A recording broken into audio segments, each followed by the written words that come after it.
तो जी human being साहब आए हैं, इनसे करते हैं बात। सर जी आदाब। क्या हाल चाल आदाब है? सर। बस जी सर ठीक ठाक, आप सुनाएं। यार आप जो काम कर रहे हैं और भी जो भी लोग काम कर रहे हैं वो बहुत जरूरी है। और इसकी वही चीज समझ सकता है जो इसको थोड़ा सा इंसानियत का दर्द है। बात आगे शुरू करते हैं। कि सबसे पहले तो हमारी जरा फैमिली में टेंशन चल रही थी, तो मैं थोड़ा हाँ हाँ, परेशान भी था। अगर आप चाहें तो मैं बता देता हूँ। बताएं सर बताएं। हमारे दूर के फील मामू लाइक। हैं। जी जी हाँ हाँ। बिल्कुल, हमारे दूर के मामू हैं पाकिस्तान में। तो हम्म वो काफी नमाजी परहेजगार हैं। और हम्म हमारे अक्सर घर वाले उनसे दुआएं भी करवाते थे कि उनसे दुआ करवाने जा रहे हैं, और वो उनकी दुआ कबूल भी हो जाती थी। हम्म तो तो यानी वो कहते थे कि भाई मैं तो दुआओं की शक्ल में ही अल्लाह से बात करता हूँ। तो हम्म सारे बड़े इम्प्रेस थे। फिर एक दिन क्या हुआ कि उन्होंने बोला घर में अपनी वाइफ से कि अल्लाह ताला ने आज मैं पहले अल्लाह से बात करता था दुआओं से, अल्लाह ताला ने आज मुझसे 1 घंटा बात की है। अच्छा। तो उन्होंने कहा अच्छा। उनकी वाइफ ने कहा अच्छा, बहुत अच्छी बात। फिर वो अगले दिन शाम को उनके रूम में गई, तो वो अपना मुंह हिला रहे हैं जैसे किसी की बात सुन रहे हैं। तो अच्छा। उनकी वाइफ ने कहा भाई क्या हो गया आपको? कह रहे हैं अल्लाह मुझसे बात कर रहा है, मैं इतने सालों से अल्लाह से बात कर रहा था। तो वो हम्म रोने लगी कि यार इनके कोई मेंटल प्रॉब्लम है। फिर उन्होंने घर वालों को बुलाया, हंगामा हुआ। फिर उनको साइकेट्रिस्ट को दिखाया। तो साइकेट्रिस्ट ने कहा भाई ये जो है ये तो थोड़े खिसक गए हैं, इनको अच्छा स्किज़ोफ्रेनिया हो गया है। तो इसको अच्छा। शिज़ोफ्रेनिया बोलते हैं। और फिर वो अब अच्छा पागल खाने में जमा है। तो अब वो इलाज होगा तो आ जाएंगे। तो इसमें यह है कि जो पूरी दुनिया जो कहती है ना हम प्रेयर करते हैं और अल्लाह से बात करते हैं, तो सर उन्होंने लेकिन नबूवत का दावा नहीं किया। नहीं, नबूवत का दावा नहीं किया। लेकिन चले इसमें अभी इसका मतलब है अभी स्किज़ोफ्रेनिया काबिल इलाज है। इसमें स्टोरी जो इस स्टोरी से हम ये सबक ले सकते हैं कि दुनिया में करोड़ों गालिब भाई अल्लाह से बात करते हैं दुआओं की शक्ल में। लेकिन हम्म, अगर कोई ये कह दे कि अल्लाह ने मुझसे बात की, उसको पागल लोग समझते हैं। तो हाँ इसका मतलब अल्लाह बात ही नहीं करता और वो एग्जिस्ट ही नहीं करता। तो लोग वन साइडेड टॉक चल रही है ना। और हम्म, अगर कोई ये दावा कर दे कि भाई मुझसे अल्लाह बात कर रहा है, उसको तो आप पागल खाने जमा कराते हो या उसका इलाज बिल्कुल होता है। तो बिल्कुल बिल्कुल ये बिल्कुल। अब क्या अक्लमंद के लिए नहीं इशारा मगर अभी काफी है। उन्होंने, मैंने कहा कि अभी उन्होंने नबूवत का दावा नहीं किया, इसलिए स्किज़ोफ्रेनिया अभी एक्सट्रीम पे नहीं पहुंचा। अच्छा अच्छा, ओके ओके, इसका मतलब जो दावा करते हैं वो पक्के फिर वो हो जाते हैं बीमार जो जहनी। दावा करते हैं वो लाइलाज होते हैं। हाँ हाँ। अच्छा आगे चलते हैं। जो अब उस पर काफी अब लोग तबसरा कर चुके हैं हमजा अली अब्बासी और इमरान खान की इंटरव्यू पर। हाँ हाँ। उसमें पाकिस्तान के लिए गुड न्यूज ये है कि देखो उनका वजीर आजम अब सूफीज्म पे जा रहा है। और जो हम्म, सूफी होते हैं ना उनका बैकअप प्लान नहीं होता, क्योंकि वो तो हम्म, अल्लाह पर कनात करते हैं। तो ये तो अच्छी बात है, जो मुल्क को रन करेगा वजीर आजम, वो इंटरव्यू स्टार्ट ही अल्लाह के नाम से करता है और काफी स्पिरिचुअल भी रास्ता बताता है। तो हम्म, उसमें इसमें सिर्फ मैं ज्यादा लंबी बात नहीं करूंगा, बोरिंग हो जाएगा क्योंकि लोग ऑलरेडी बात कर चुके हैं। कि अगर आपने इमरान खान का जहनी सलाहियत चेक करनी है तो वो इंटरव्यू जरूर देखें। 1 घंटे का इंटरव्यू है, हम चैनल पर, हम टीवी पर, और हम तो वैसे भी ड्रामा में मशहूर है, हम तो ड्रामा ही दिखाता था। तो आप समझ हाँ जाए ड्रामा वहां क्या चल रहा था। अच्छा, हाँ वो हाँ, इंटरव्यू में जो 2 बातें खास हैं उसमें, दोनों जो लगे हुए हैं कि खानदानी सिस्टम पे बात कर रहे हैं और वेस्ट पे बात करते हैं कि खानदानी सिस्टम तबाह हुआ, और फिर हम्म। अगली ही सांस में कहते हैं वहां के मोरालिटी बड़ी अच्छी है। अच्छा नहीं, वैसे एक बात है, ये कहता है हम्म, वेस्ट का इस्लामी इमरान खान, मैंने मतलब पूरा इंटरव्यू नहीं देखा मगर बीच बीच में से देखा मैंने। हाँ। कहता है जी वेस्ट में खानदानी सिस्टम तबाह है, तलाकें हो जाती हैं। और भाई तुमने 2 तलाकें की हैं। उसका तुम रेट 200% से ज्यादा है, हाँ उसका हाँ डिवोर्स हाँ रेट तो 200% से ज्यादा है हाँ इमरान खान हाँ, का। तो मतलब ये तीसरी भी जब तक हुकूमत है तब तक है, उसके बाद देखना तलाक ना हुई तो फिर कहना। ठीक है, ये राइट। पिंकी पीरनी साहिबा जिस दिन हुकूमत गई उस दिन पिंकी पीरनी साहिबा ने इनके तशरीफ पर ठुड्डा मारना, कहना चल निकल इधर से। और इसने खुद ही तलाक दे देनी है, इनको आर्डर आ जाना है कि भाई दे दो तलाक इसको, हमारी बंदी को। ठीक है, तो वो वापस फिर मतलब जो है चली जाएगी। हलाला तो करने की जरूरत ही नहीं है ना, मतलब वैसे हलाला तो हो गया ना, ये तो हलाले वाला फेज चल रहा है ना आजकल इमरान खान साहब का जो है। ठीक जी। है, वो फिर वो दोबारा वो जो उनका खामद है, क्या नाम है यार उसका, शादी हो जाएगी दोबारा, क्या क्या मानिका, मानिका नाम है ना। मानिका साहब का, मानिका मानिका साहब, साहब। उनके साथ शादी हो जाएगी। बुशरा मानिका साहिबा दोबारा बुशरा मानिका हो जाएंगी। ठीक है, अभी वो पता नहीं बुशरा इमरान खान है या उन्होंने नाम अपना बदला भी है या नहीं, अब ये भी सोचने की बात है। हो सकता है हम्म जिस दिन हुकूमत गई, अभी देखे पीडीएम ने अभी इस टाइम कहा तो है, वैसे मुझे लगता नहीं है उनसे, मुझे पता नहीं है कि उन्होंने ये काम करना है, करेंगे नहीं। उन्होंने कहा है कि हम इस्तीफे दे देंगे। अगर फर्ज करें उन्होंने इस्तीफे दे दिए तो सारी बात है, नया इलेक्शन होना है, और नया इलेक्शन तो भाई मैं आपसे शर्त लगा सकता हूँ कि कभी भी नहीं जीत सकता। ये पिंडी बॉयज पूरा भी जोर लगा लेना, तब भी नहीं जीतेगा ये दोबारा इलेक्शन। ठीक है जी नहीं जी। हाँ अच्छा, उसमें लास्ट पॉइंट रह गया उस टॉक का। अब आप ये देखिए, हमजा अली अब्बासी की हम इसलिए रिस्पेक्ट करते हैं, उसकी वजह से काफी प्रमोशन मिला हमारे मिशन को, दैट्स गुड, रियली गुड। हाँ अच्छा, अब हमजा अली अब्बासी कहता है कि हाँ वेस्ट में नहीं, इमरान खान बोलता है कि वेस्ट में अखलाकियात बहुत अच्छे हैं और वहां की वेलफेयर स्टेट है, और फिर हमजा फौरन उसको स्विच करता है हिपोक्रेसी में, कहता है हाँ और मामलात में मोरालिटी अच्छी है, यानी वो क्या बोलता है और डिपार्टमेंट्स में मोरालिटी अच्छी है, यानी बेसिकली वो बोल रहा है हमारी मोरालिटी इंतहाई घटिया है जहां पे फैमिली सिस्टम है भी। अब मैं एक आपसे सवाल पूछता हूं, फिर मैं आपसे ज्यादा चाहूंगा कुछ पॉइंट्स कह के। सवाल इस इंटरव्यू का आपसे ये है कि सवाल जेन्युइन है ये, जब हमजा पूछता है इमरान खान से कि ये बताएं पाकिस्तान को अब क्या स्ट्रेंथ क्या है, तो इमरान खान बोलता है टूरिज्म, उसका नंबर 1 बोलता है कि पाकिस्तान जो रेवेन्यू कमाएगा वो टूरिज्म से कमाएगा। तो हमजा इसमें ऐड लुकमा डालता है, हाँ जैसे रिलीजियस टूरिज्म। अब मैं आपसे एक सवाल करता हूं, अगर इसको रैशनली देखा है और विदाउट बायस इसका किया जाए कि टूरिज्म से तो देखें सऊदी अरब बहुत कमाता है रिलीजियस, या स्विट्जरलैंड का भी नाम लिया स्वीडन का इमरान खान ने, आप इस सवाल को कैसे देखते हैं कि अगर इमरान खान ऐसा सोचता है जिससे कुछ अच्छे इलाके भी हैं पाकिस्तान में, but how do you see, how do you make analysis of this claim from Imran Khan, बी सारी चीजें मद्देनजर रखते हुए? देखें जी, पाकिस्तान में टूरिज्म बड़ा कोशिश ये कर रहे हैं कि टूरिज्म चलाएं, क्योंकि टूरिज्म जो है ना फॉरेन रेवेन्यू हासिल करने का, डॉलर कमाने का सबसे आसान तरीका होता है। डॉलर आपके पास चल के आ रहा होता है, और टूरिज्म चलाने के लिए कंट्री में अमन होना चाहिए। अब तुम कहते हो तुम्हारे पास ये आए दिन ब्लास्फेमी लॉज हैं और लोग इधर मर रहे हैं, मॉब लिंचिंग हो रही हैं, तो टूरिस्ट आएगा इधर? भाई आपको टूरिज्म लाने के लिए पहले पाकिस्तान की जो है वो इंटरनेशनल स्टैंडिंग बेहतर करनी होगी। पाकिस्तान जितना बदनामे जमाना मुल्क ही नहीं है दुनिया में और कोई, बताएं मुझे। मेरे ख्याल है अफगानिस्तान जो है वो होगा इनसे पीछे, और वो भी इनकी करतूतों की वजह से वहां पे पहुंचा हुआ है।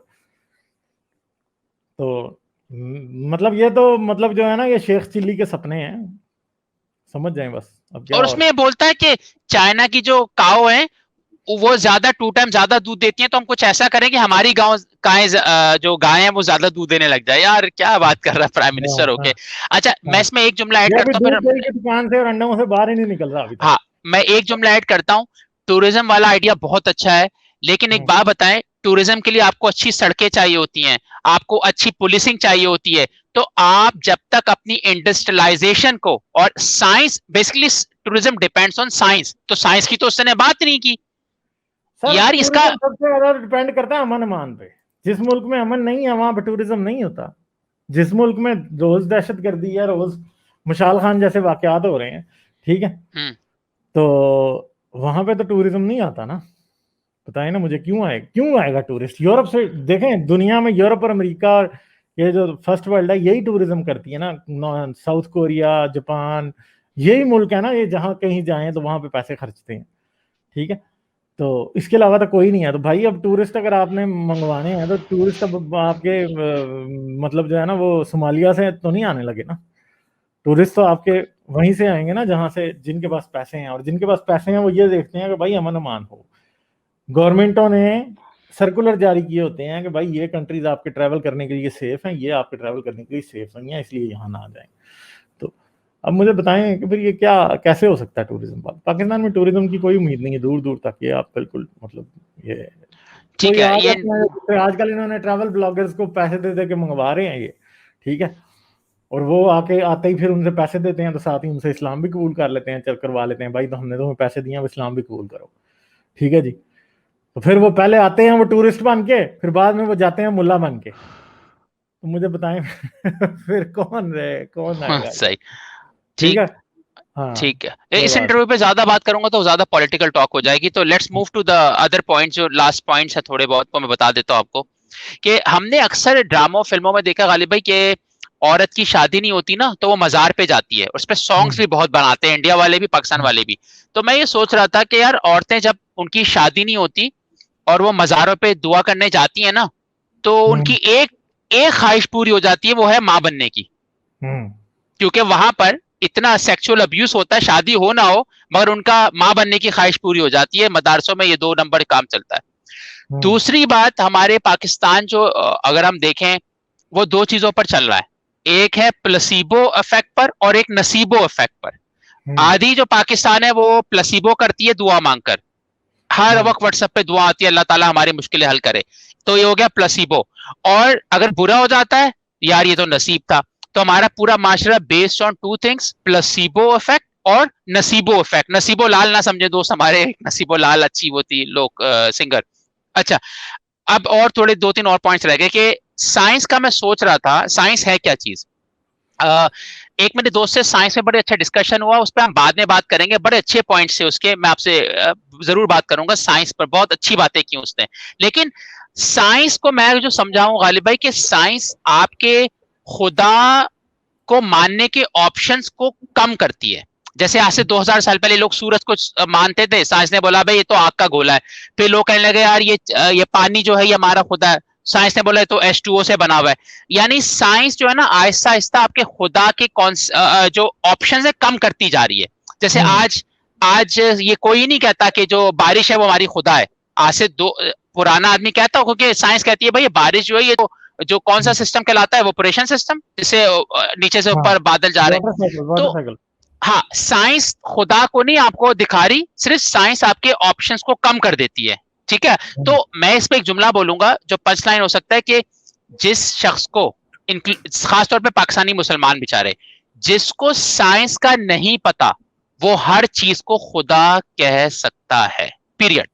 यानी जब तक आप रूम के अंदर नहीं जाके देखें कौन बैठा हुआ है, आप कहेंगे इसमें बिल्ली भी बैठा हुआ है, चूहा भी बैठा हुआ है। तो आपको साइंस को पढ़ना पड़ेगा खुदा के कॉन्सेप्ट को सही समझने के लिए। एक और बात बड़ी मजे की मैं सुन रहा था कहीं कि हदीस और कुरान को लें।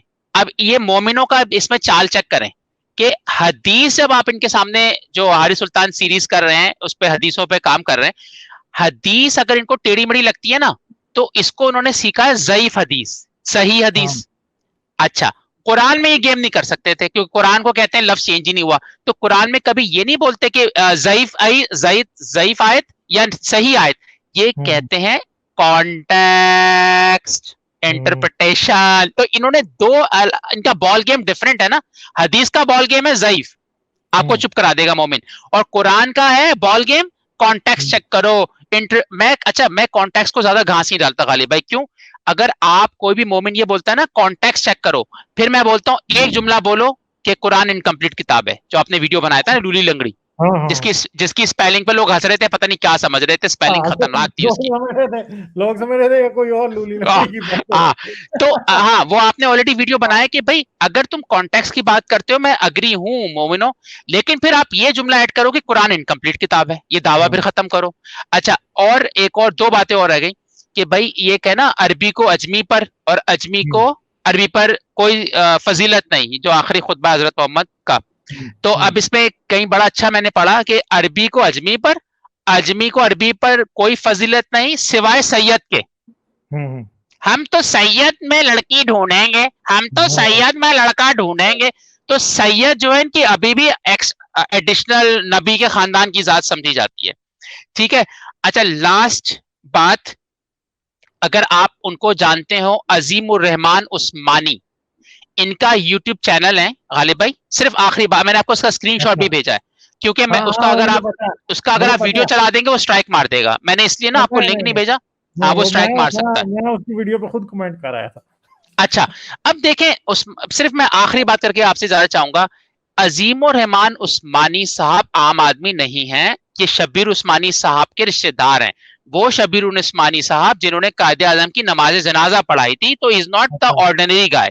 अच्छा, इनका जो अभी लेटेस्ट वीडियो आया है लास्ट वीक, उन्होंने आपकी पिक्चर लगाई, हारिस की पिक्चर लगाई, और इन्होंने कहा, मैंने पूरा वीडियो सुना, इनका 10 मिनट का है कि भाई हम इसलिए डिबेट नहीं करते आप लोगों से, मुलिदों से या एथियस्ट से, क्योंकि लोग मशहूर हो जाएंगे। और इनको मत सुनो यार, ये उसकी बिल्कुल ही बेकार लॉजिक है कि भाई तुम बात मशहूर तुम अपनी बात से होते हो, सही है, अगर बात में जान होगी तो मशहूर हो जाओगे। आप उसमें कुछ ऐड करना चाहें कि उसका जो अगर आपने मैं तो उसको ये कहा के आया था कि भाई तेरा शुक्रिया, तुम मानते तो हो ना कि पाकिस्तान में एथियस्ट हैं, ठीक है, यही बात काफी है। और बात ये है कि वो हमारा रास्ता रोक नहीं सकते, ये एक रास्ते से नहीं तो दूसरे से निकल जाएंगे, तीसरे से। ये वो है, इनकी बाल्टी में ना छेद है, ठीक है, तो उस छेद से हम घुस ही जाएंगे, समझ गए आप? तो वो हम घुस ही जाएंगे कहीं ना कहीं से। तो भाई अगर इनकी हाँ खुशफहमी है कि हम लोग मशहूर नहीं होंगे, हम लोग मशहूर हो रहे हैं, बहुत दिन ब ज्यादा, दिन लोगों को पता चल बहुत रहा है। ज्यादा। हाँ। मैं आपको बताऊं गालिब भाई कि मेरे पास ने मैसेजेस आते हैं यार, उनमें इमाम हैं, बहुत सारे अच्छे मुसलमान थे, आपका पता है क्या चल रहा है, लोग व्हाट्सएप पे शेयर करने लगे हैं, व्हाट्सएप पे कोई भेज दिया तराशा, तो ये बहुत ज्यादा वायरल हो रहा है आप लोगों का काम। और इसका ये फायदा हमें हो रहा है कि जैसे आप एक बड़ी प्यारी बात करते हैं, देखो ब्लास्मी पे ना अक्सर लोग कहते हैं ब्लास्मी नहीं होनी चाहिए, लेकिन इसका ब्लास्मी से आप जो कमजोर को दबाते हो ये बात आप कर रहे हैं, राइट? आप तो उसका मल्टीपल ट्रिगर इफेक्ट की बात कर रहे हो ना। हाँ, तो बस आखिरी पॉइंट, मेरा आखिरी जुमला है कि भाई हमारी तहरीक मौलवियों के खिलाफ नहीं है, बल्कि जो मौलवी के करोड़ों लोग मानने वाले बेवकूफ बैठे हुए हैं ना, उनके खिलाफ है। मौलवी कभी नहीं चेंज होगा क्योंकि उसकी दाल रोटी है, वो पढ़ा लिखा नहीं है। मुफ्ती मसूद, तारिक जमील, हमारा काम है जो करोड़ों फॉलोवर्स है ना, जो बेवकूफ बन रहे हैं मौलवियों पर, उस पे काम है। बहुत बहुत शुक्रिया और जज़ाकल्लाह, अल्लाह आपको लोग सीख रहे हैं। ऐसा नहीं है कि ये समझ रहे हैं कि सिर्फ पढ़े लिखे लोग ही एथीज्म की तरफ या फिर इस्लाम को छोड़ रहे हैं। नॉमिनली एजुकेटेड लोग भी इस्लाम को छोड़ रहे हैं, अंडर मैट्रिक लोग भी छोड़ रहे हैं इस्लाम को, ये ना समझे, छोड़ रही, बड़ी दुनिया छोड़ रही है, बहुत छोड़ रही है। लेकिन मैं सोचता हूँ गालिब भाई, एथिज्म स्मॉल पार्ट है यार, ये इंसानियत का पार्ट है। हम औरतों को आजादी दिलवाने की बात कर रहे हैं कि पर्दा अपनी मर्जी से करें, वो चाहे या ना चाहे, उन पे कोई फोर्स ना हो। इल्हाद कर रहा है मरतब जहाने नो, दैरो हरम के हीला गारत करी की खार। तो ये बस अपनी खार मना लें बस, बाकी चलें, आपके खूबसूरत शेर पे मैं आपसे इजाजत चाहूंगा। अपना ख्याल रखिएगा, स्टे सेफ, थैंक यू, साइंस हाफिज, बाय बाय।